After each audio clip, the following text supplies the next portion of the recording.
Yung certificate to bar action, ito po yung nasa KP form number 21.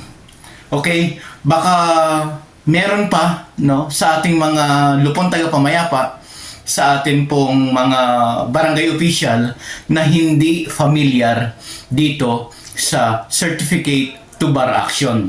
Kaya po sa video ito, samahan niyo ako pag-usapan po natin.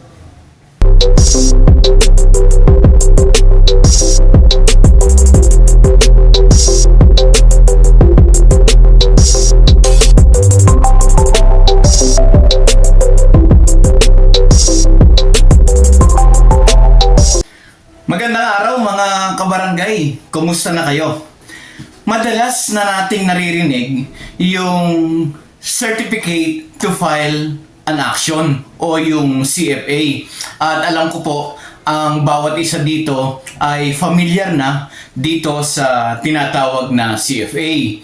Madami na po akong video tungkol dito sa Certificate to File Action na nandito po sa Katarungang Pambarangay Channel.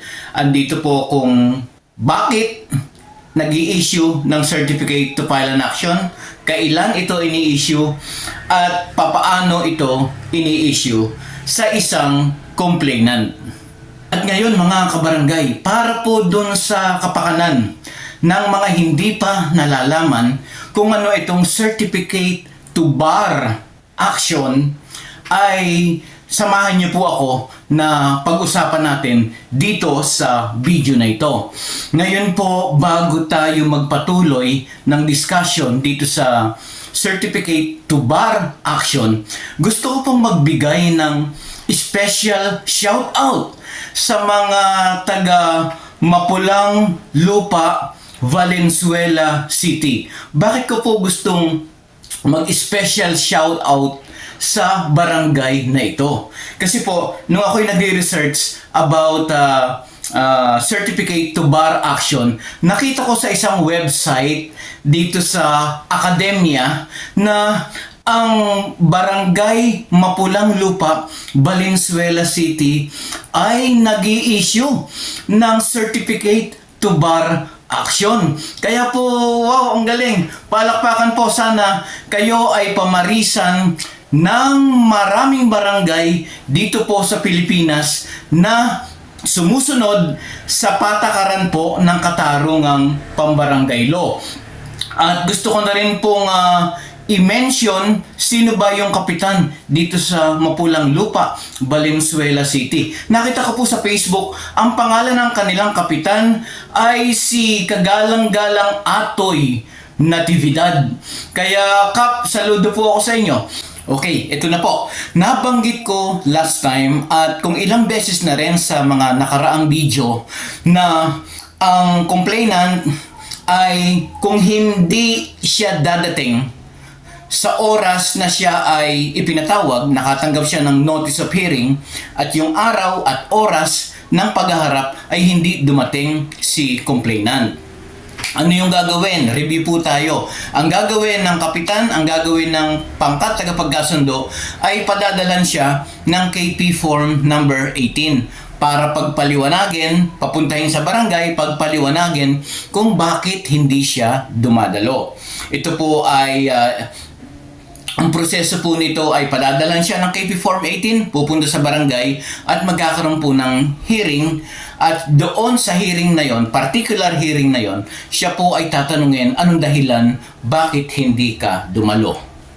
Ngayon, kung hindi justifiable ang kanyang reason ng hindi pagdalo, si complainant ay i-issuehan ng certification to bar the filing of the action in court or any government agency. Ngayon, pag siya po yung na-issuehan na nito, dahil ito po ay batas, okay? Siya po ay hindi na makakapag-file ng anumang reklamo sa anumang tanggapan ng pamahalaan at sa korte. Kaya po dun sa nakaraang kong video, sabi ko, kung magaling ang lupon, kung magagaling ang mga lupon kasama po ng kapitan, dapat po nilang gawin ito para din sa hindi sila niloloko ng mga tao. Dahil ito po ay minsan sabi ko nga, ang mga complainant minsan ginagawa lang, pag ang case ay utang, ginagawa lang tagapaningil ang barangay.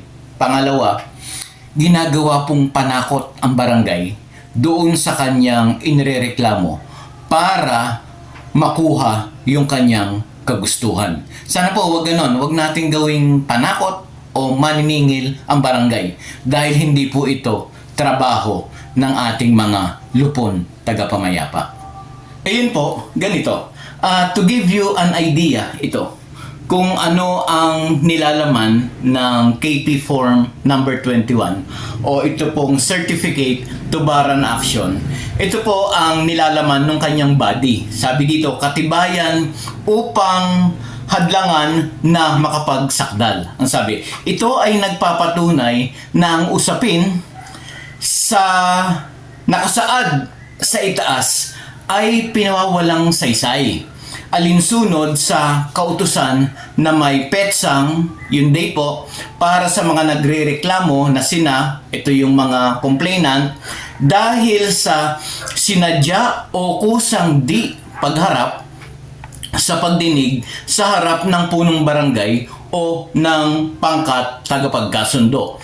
At dahil dito, ang mga nagrereklamo ay hinahadlangang makapaghain ng sakdal sa hukuman o tanggapan ng pamahalaan.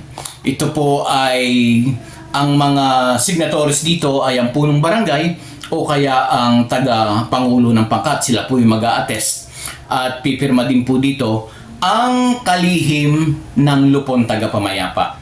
At ito pong Certificate to Bar Action o itong katibayan upang hadlangan na makapagsakdal ay ipinadadala din po sa mga complainant na hindi nakatupad sa hinihiling ng barangay sa kanila. At sana po dito sa maikling video ito ay muli na naman kayong natuto, nadagdagan ang inyong kaalaman tungkol po sa katarungang pambarangay, particularly dito po sa KP Form number 21.